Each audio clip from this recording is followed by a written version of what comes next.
And we're live. Oh, YouTube, this is Piss and Moan Productions Wisdom Things. We've been on hiatus for a little bit. Just love it. Fuck COVID. It's been a while. You can't say that. That's a YouTube word. Fuck Mrovid. Might be close enough to get us taken down. Fuck Marlboro. Marlboro. Yeah. I don't Cigarettes. Very out. Exactly. Screw cigarettes. So we saw a movie yesterday. Can we say that we went to a theater? I mean, legally, yes. YouTube might I don't take us think down. YouTube would take you down for saying I went to a movie. They will take you down for saying the name of the virus, though. As far as I'm aware. I don't know. Yeah, I don't know. It seems mixed. It's been a while. You've been getting a lot more aggressive with things. Yeah, I don't know. I just know the YouTubers I usually watch avoid saying it. So. Ditto. Yeah, we should probably avoid it. I'm trying to stay center frame, but my microphone is kind of off center, so it's... Yeah, I have absolutely no expectations of my video and or audio being all that good. I have an air conditioner going on like 5 feet that direction. You're pretty good. I had to turn my fan off. I could see it was picking it up on the little doobly-doo. Yeah, I think the doobly-doo. Yeah, I think my mic does a pretty good job of filtering out some of that stuff. But Discord does it as well. It's pretty good. Good job of filtering out airflow. It's very hot.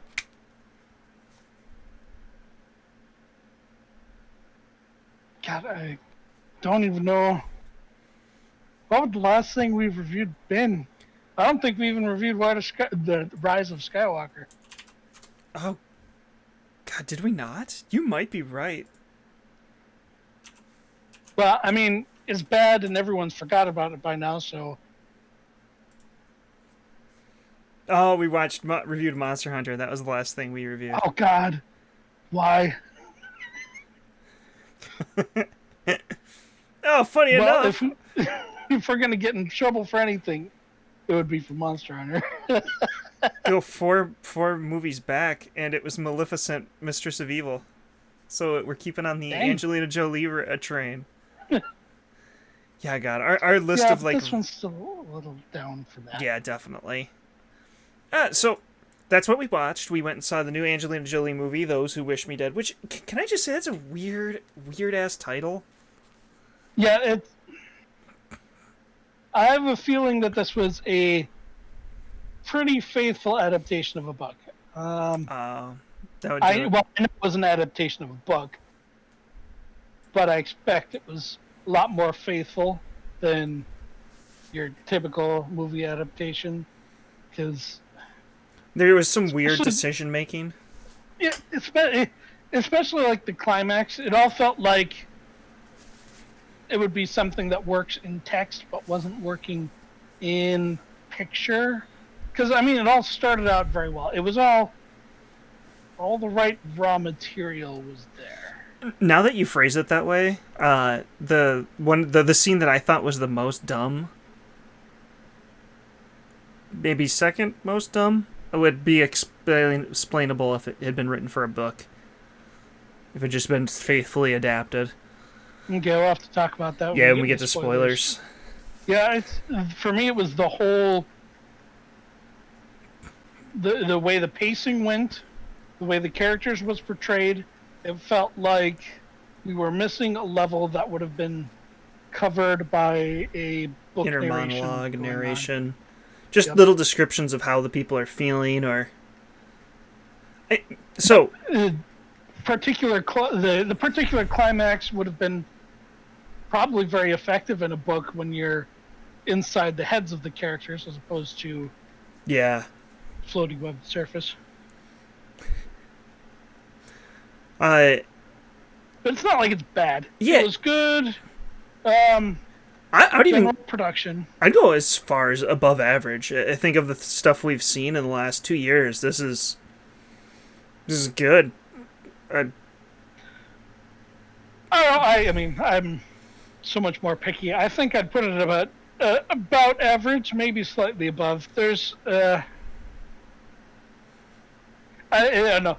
For me, it's very much when movies bungle the climaxes and or payoffs, I get frustrated and tend to put them around the same level, which isn't fair. There's a lot going on. I liked the music a lot. I thought the music was very good. I thought the acting was surprisingly good, especially for the child acting. It can be a place where movies really fall down. Yep, and I thought it did a good job of balancing humor and seriousness. A lot better than some other superhero movies I could name.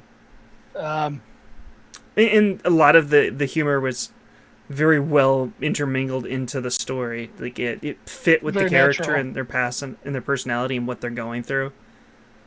Yes, you could tell that some of it was very much stress humor. Like, I need to say something, and Or this is how I'm it's dealing with my things someone would stress. say. Yeah. Yes, the scene involving the discussion of parents with Angelina and the kid is the one I'm mainly thinking of. Oh, yeah, there was a part where he said something like you were talking about discussion with the parents, and I think my wife and I were the only people who laughed in the audience. I grinned. We got some chuckles after like the second or third wisecrack in the bit, but me and her like laughed out loud at the start, and I was like, I don't think I heard another single laugh in the room, but at least she laughed too, so it's not just me this time. Laughing at inappropriate times in movies is my speciality. It was definitely tension breaking, and not derailing tension breaking, which I like. Yeah. Well, I would say tension relieving more so. Because it was like, it's a very high stress situation, and they just kind of like tempered that down a little bit. And it kept the pacing really well. The whole movie was paced really well. I feel like Except for maybe the climax. Well, the climax was fine. It's just the pieces were in their own places. Yeah. I think the issue was characterization was a little too thin, because that's not too spoilery, I should say. One of the villains is talking about how he hates this place. They don't really do a whole lot to establish why he hates this place, other than bad things are happening. So I think it's very much supposed to be, I hate this particular environment and why we are here. And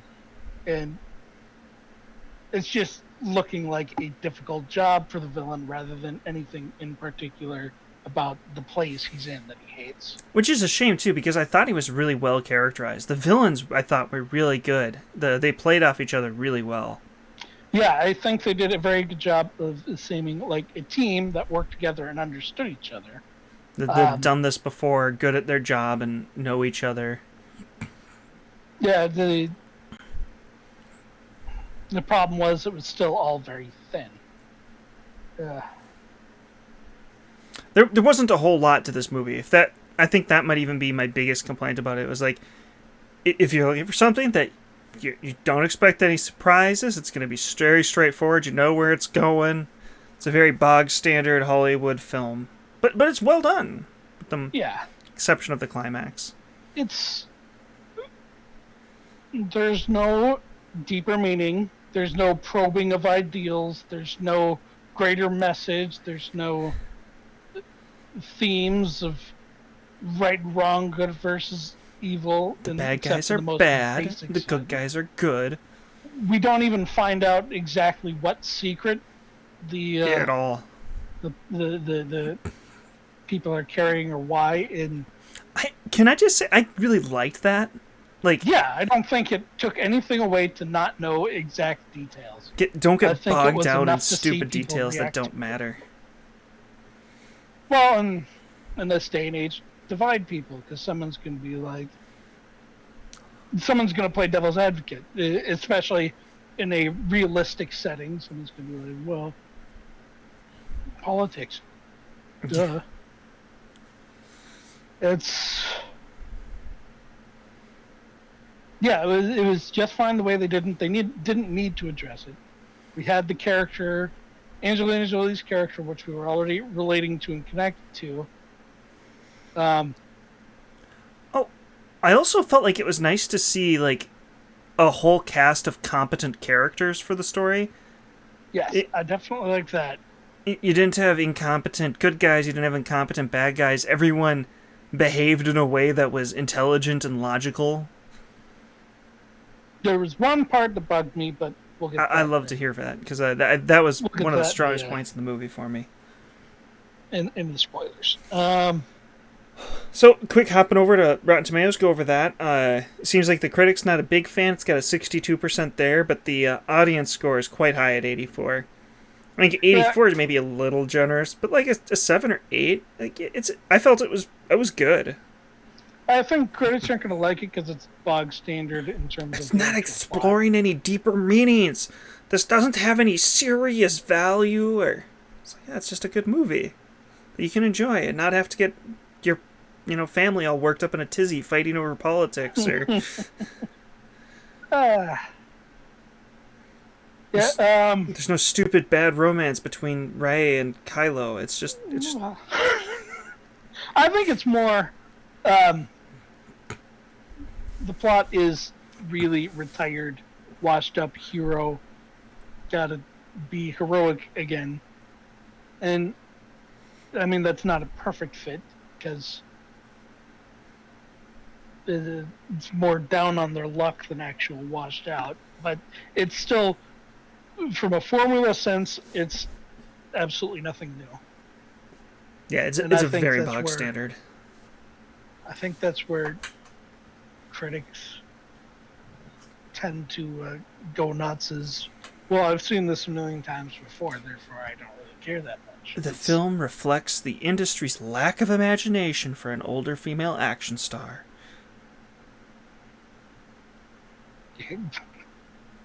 There you have it. I don't even have to say it myself. It's... Can a no-fuss genre flick that the bread and butter of the popcorn movie industry is till sometime in the early 2000s? Bread and butter. It wasn't a superhero movie. I mean, it was still a power fantasy, but... Yeah. Everything's a power fantasy these days. You commented on making it about politics. The first review is about politics. Of course it is. It's just like, why can't we just... There are those who believe it is impossible to separate art from politics, and they are wrong.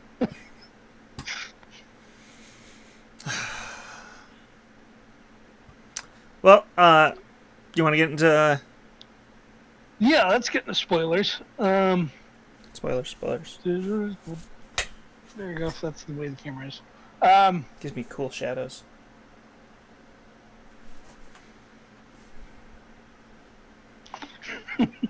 Yeah, so the only moment of what I would say incompetence was at the end.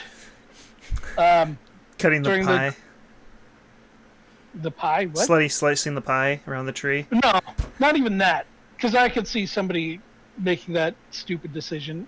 My thought is him just Nicholas Holt's character leaving Angelina on the ground, not unconscious while he goes after the boy. Because what is she going to do? She is going to try and get up and stop him. Well, he had absolutely beat the crap out of her. I think he thought she was unconscious. I mean, he was just punching her in the face. He didn't even look to check. He didn't secure her weapon. He walked away to kill the kid close up. I feel like that's more plausible of a trained killer than the garbage slicing the pie with a melee weapon opponent. That's a little weird. Because I mean, he's literally slamming her in the face on the ground. Oh. And it's just me.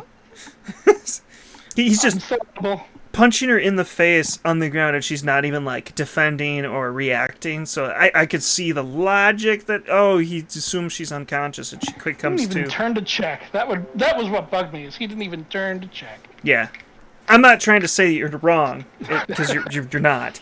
It's just I felt that one's slightly more plausible. Yeah, I mean, but those are the only two things I can think of that were like poor decision making, where like they won through incompetent behavior. I was also a little frustrated when the lady didn't shoot the guy like right away. Like, why are you having a conversation with him? Oh no, what am I doing? Oh, for the wife? Yeah. God, that's the problem, is I don't remember any character names. But yeah, me neither, but I never do. I think I remember character names for movies in general, so I don't think I'll hold that against him too much. I really liked the wife's character. Oh, that was the other point, is I don't know about horseback riding while pregnant. And we discussed that after the movie. To be fair, it was the best option between the four-wheeler, motorcycle, and horse. Like, we talked through it. I was like, okay, yeah, that was the best call. Well, in the dark, trying to sneak up on people. Well, I don't think that's a fair argument, because there's no scenario where a motorcycle or an ATV is a better choice if you're trying to be sneaky. Yeah. I definitely liked them characterizing the wife as not simply a damsel in victim to distress. be taken. You've got the pregnant wife grabbing the rifle and blasting away. Well, even improvising with the flamethrower. And, I liked how she had a code word, but also the bad guy was able to detect that was a code word. Just very good dynamics of nobody being stupid. Exactly. Like, that was my thought process when they had the cop, too. They had him, and he's like, we all know how this ends. I'm not going to help you. And they worked through the logic with him to get to a place where it's like he has to help. Yeah. They acknowledge, like, yeah, you're not wrong, but we can still come up with a reason for why you still need to work with us. Yeah, and they teased trying to make the cop kill the kid. I thought getting a little closer to that might have been a little more interesting story-wise. Yeah, we can get into the whole issue with the climax being anticlimactic. Well, not even anticlimactic, just very flat. I think there's so many things I think that went wrong there, like having the main bad guy not at the climax, or at least not in the climax of the climax, but in the like first half, the preamble of the climax, I felt was a poor decision. Yeah, and that would be something that I think was directly adapted from a book rather than translated to fit the screen. And I think there was more to that. There was, I think, a lot more in the book about him not wanting to hurt someone who's pregnant, and that's why he didn't want to make his partner have to do that. I think sequence of event-wise, they could have lined them up to be a whole climax. Like, to go back to the stupidly obvious example, the Fellowship of the Ring, the movie has the climax at the river where they kill off Boromir, and it's both an action and emotional climax. In the books, Boromir doesn't die until the first chapter of the second book. And it just kind of, Aragorn walks into the scene and, he's dying. There's no action sequence, but they added in the movie because it's a better climax for the movie. So, yeah. And it feels like this was something where they could have realigned pieces to have both the emotional and the action climax taking place at the same spot. But I don't know, even then, it felt like they were trying to make the emotional climax the fire burning above them. Well, what if they had the part where he's burning alive, like right next to the river? So it was literally like get him and then dive into the river, and you watch him burn alive as the flame goes over, and you have it kind of play out together. Having him be closer to the river, I think, would have caused problems. If he was within sight of the river, there'd be. Well, he wasn't crawling anywhere. He was dying. I like you didn't have to be maybe. Just so like that part of him exactly. I'm just picturing that part where he's burning alive as part and parcel of them diving into the river and trying to keep alive. Where those can kind of be playing out kind of back and forth. Potentially, yeah. I mean, the burning alive, yeah. I think it would have been better. I don't know if it doesn't fix all the problems. I think the main bad guy dying off screen practically. But that was good too. Like that whole conflict was great. I just wish she didn't get so. Like them both fumbling to quickly reload their guns, where he's already been shot once. I thought that was good tension. God, I don't know. I feel like all the characters needed to be closer together. I think that finishing off the Aidan Gillen's character, Gillen, whatever his name is, Littlefinger's character, a good 5-10 minutes before the other character is where the pacing suffered most.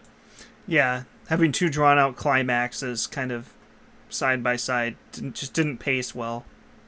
I felt more like a checklist of resolving events than not as much as killing off the cop husband. Oh God, yeah. I hate it when they do that. Right. Well, we don't. To be fair, we don't confirm he's dead. It's just the wife is pretty sure he is. They make it clear that they certainly heavily imply that he is. Well, it's something that could be retconned in a sequel very easily. I don't think this is getting a sequel.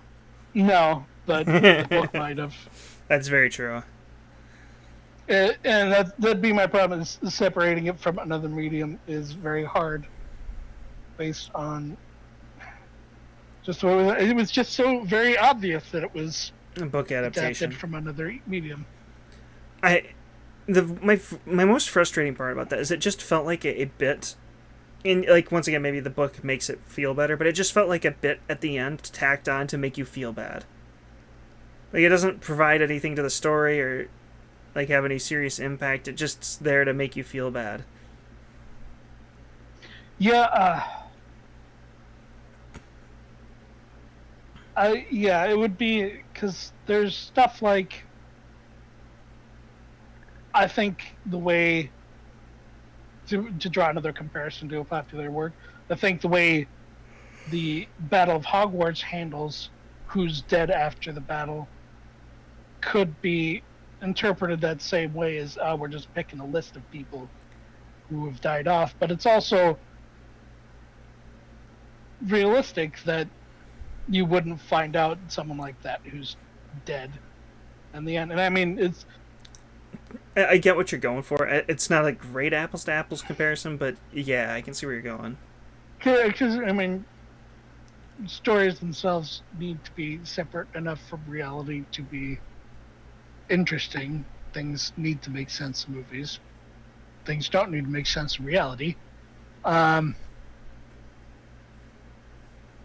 It's a balance. I feel like in this case, they needed, if they wanted that after the climax death to have more impact, they would have needed to drag out the ending a little more.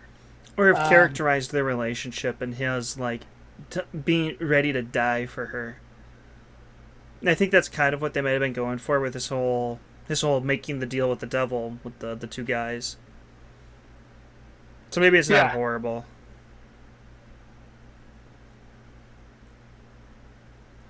See, this is what's fun for me, is because you can see all the raw materials and how they could potentially work together, but how they didn't.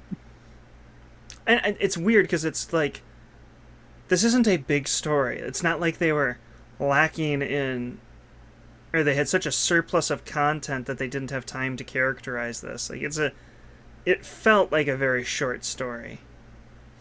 Yeah, the concept basically writes itself. Once you pick the retired hero, but this time they're a firefighter in wilds of the forests. The You're just smashing concepts together. There isn't a whole lot of hard work going on in terms of conceptualizing. So I think You have all these nice probably pre-built puzzle pieces. You just put them in. It's like, okay, and there's the story. Now we just have to make it run well. yeah, and I think probably it's the characterization that suffered the most in translation. Yeah. I think there's just so much stuff that happened on the page that couldn't be translated easily into film.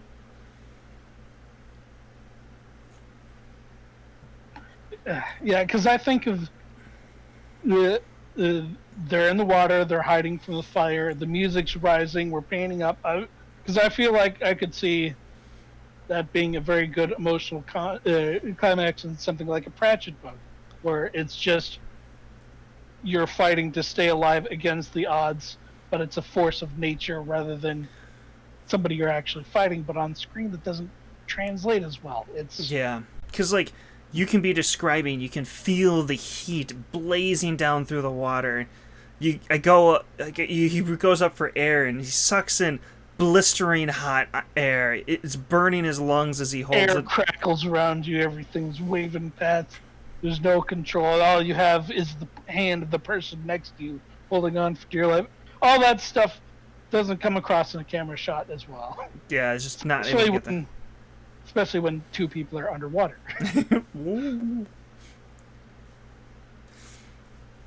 But the part that I felt like after you mentioned the translation from story, it made something make a lot more sense to me. Is that lightning scene where they're running across the plains and the ducking to dodge lightning? That could make so much more sense in text, because like when you're in an electrical storm, you can actually like feel the charge build up. Like you can actually like feel it. And so like that's something you could describe on the page much better about like how the logistics of that's working. That just did not come across in the film. It just looked like gibberish on the film.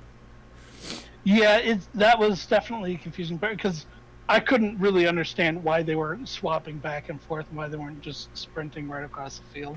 But I feel like that's something that could have been explained better. Yeah. I also don't know why she jumped out of the tree stand when the lightning struck. I got in an argument with my wife about that one afterwards. Because, well, isn't the tower grounded and the shot would have hit her and killed her? No, because it's grounded, it would have gone completely around her. It would have gone through all the electrical components. It'd have no reason to go through a fleshy human. We're not great conductors. Also, the idea that one of those with the metal rods down, it would be grounded. The idea that the whole metals.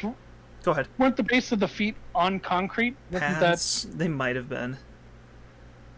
The idea that the whole thing wasn't grounded, I felt was a movie contrivance. Like, you don't build a tower in the middle of the woods and don't ground that shit. Okay. I suppose that would be something I'm willing to give the movie a pass for. I don't know. Yeah, that's something I'm like particularly kind of knowledgeable on, and it just feels silly. We have a lightning rod on our freaking one-room schoolhouse. Like, it's not hard to. You just put a metal rod up and connect a wire to the dirt. Like, the building's built for it perfectly. You've got a nice antenna up there, which is what the lightning struck, and you've nice metal rods that go all the way down to the ground. It'd be ludicrous to not have that thing grounded. Yeah, well, they also made a very good point of showing that the building was old tech and. That's fair. It was old, but once again, my one-room schoolhouse, like that predates running water. Yeah, but your one-room schoolhouse isn't government funded. Hold on. It's a schoolhouse. It is literally a government-funded school. Not at this point. Not anymore, but No, yeah, you do all the maintenance. The yeah, but government still the owns and Lightning funds the Road Lightning Tower. was. I don't think my It was dad very installed clear it. that it was very clear that they shoved her out there specifically to be far away from everything. And like you said, it was very dilapidated. Yeah. That's a very good point. Now I think about it, the slicing the pie is still more improbable. Yeah, I don't know. I would want to ask a professional about that. How you would handle time pressure, small objects, person probably as smart as you tactics wise. How they would handle that situation. Because the correct Honestly, I wonder if the bullet would be not for a handgun. Handgun wouldn't go through the tree. No. What happened to his rifle? Oh, I think he lost it in the... Or did he give it to the other guy? Was there only one rifle? No, there was two rifles. Yeah, because they were both shooting, him from the tree and him from the ground. I think he lost it when they got shot from the sniper rounds. Maybe? I don't know. I don't remember where his rifle went. I remember how he caught up with him. Because they did fight. I don't know. I'd have to see it again. This is a fun thing with watching a movie once and then trying to review it. Did she get him with the spear at the start of the fight, and that's when he lost it? Yeah, that's what I'm trying to remember. I don't remember. I'm willing to give him the benefit of the doubt, though, because they're so good about the tactics and combat prior to that. Yeah, I would bet it's something that was explicit in the book and just kind of implied in the movie. Because now I'm thinking about it. So, like, if you're trying to deal... if I'm putting myself in that situation and I'm her, being between the tree and him gives you so much power, because if he doesn't get close, you can start backing away from the tree, and you guys have the same, like, ability to stay with the tree between you, and then you can start getting to other trees, get some distance, and be scot-free. Yeah. So there is some real advantage to getting close so she can't run away. Yeah, because... Yeah, if she backs away from the tree, she has no more cover. If he's close to the tree. Yeah, because he can just get around it. It becomes cover for him. Yeah. So, you know what? Maybe it was the right call. Like kind of close, but not too close. And with the fire blazing right there, geez. Yeah. It was a pretty good climax. I think tactically everything worked out. I think they just needed to edit it a little better. Like, just put the scenes in the right places, and they would have done fine. Like 9/10 of the way there. And, well, the other thing is I like it when movies draw out their finale a little more. I know people give Return of the King a lot of crap for having 20 endings, but I like it when films go through the actual process of a denouement, like the falling action, like. Oh, not just climax and then ending, actually having like the full downtown. Yeah, this was very much the Gandhi Lankan. We did the climax, people get saved, one scene of we'll carry on, and movie over. And I don't know, maybe that doesn't play well for audiences these days. I want my action, and I want it now. Yeah, because it's especially present in video games where it's you defeat the final boss, cutscene game ends. That's a good point. Yeah, video games are notorious for that. Now that you mention it, that's just how they end. Yeah, final boss, credits, bam, done, game over. No idea what's going on with the rest of the world. There's not a whole lot of games that do it. I was going to say, you have to get away from traditional games, typically, ones that don't have a real hard climax. Like, what had popped into my head was Monster Rancher, of all things. Like, you beat the final bosses, and it's like you've had this whole progression there, and it's not like your farm disappears. And that's farming games the same way, because there's no real, like, conclusion. You finish the game, and then you're just kind of still farming. Well, they definitely need to be more narrative-driven. Like, Um, one that does a good job would be Majora's Mask, I think, because they show all the events that you've been helping out in the 3 days. They show the fourth day. They show everything Oh, now that turning you've out. They show saved what actually happens. yeah. Well, and the bad example I'm thinking of is the Ghostbusters video game, where the climax is you fight the big ghost in the other reality, and then you come back and like, yep, he's dead, and then Slimer flies by and credits. I think It's just very particular for games. They don't like to drag out their endings. the God of War games are actually pretty good about that. Typically I because haven't the end played those yet. typically because the end of the game usually results in you killing some god amongst gods and sitting on a throne, and it's like that's the end, is like you're kind of the new guy in charge. But I'm thinking Nier Automata might have a like the most interesting version of that, where it's like this, because you're supposed to play it like 3 times to get the whole story. I still should play that someday. Right? Me too. I was just thinking that. I was gonna play Resident Evil tonight, but I didn't. I did this instead. Which one? Resident Evil. Did you get the new one? Oh, It's the new one's a direct sequel to the one in the farmhouse, so I want to do that one first. 7.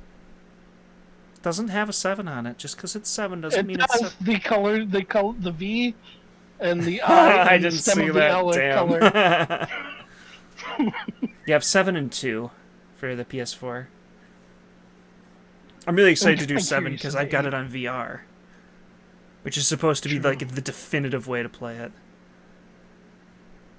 I have Squadrons that I'm supposed to play in VR. That shit is so cool. That feels so good.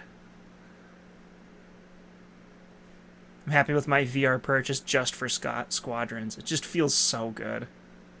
I have to try that. We have definitely drifted from the movie. I don't know what you're talking about. Well, I don't know. What else do we have to say about it? I think we've probably overanalyzed. Is what we do. Yeah. That's why I'm here. I don't know about anyone else. I just love discussing stuff, reviewing stuff, getting my thoughts out, and just making things. I like movies. Me too. Make the craft of movies and everything. I should make you watch the appendices of Lord of the Rings with me someday. That's Just finding the time is the big thing. yeah, it's such an interesting experience watching the making of a full-blown film. Well, especially Lord of the Rings, which is one of the most intricate and well done. Well planned out, at least. I would hold that Lord of the Rings trilogy is one of the best things made in cinema ever, and that'll probably hold forever. Yeah, I'd say it is a peak of the art of filmmaking, and because I even think original Star Wars trilogy is good, but still a little rough around the edges. And admittedly, so is Lord of the Rings, but not nearly as much. I think it will stand the test of time much better than Star Wars does. And Star Wars is peak film as well. Especially, Star Wars will hold up because the visual effects are just the best ever. Same with Lord of the Rings, though. They're blended very well. They take a bit of a hit in 2, but... I think it'll be an issue of how much we keep scaling up video quality on our media. Since the more pixels you get, the worse things look. But I think Fellowship of the Ring will stand the test of the time forever. I don't think that has any rough edges, honestly. Yeah. It's good stuff. Fellowship of the Ring is an absolute masterpiece. It's also good. And it just makes me appreciate them all that much more the more I watch the making of. Now, if you excuse me, I'm going to keep looking at film school.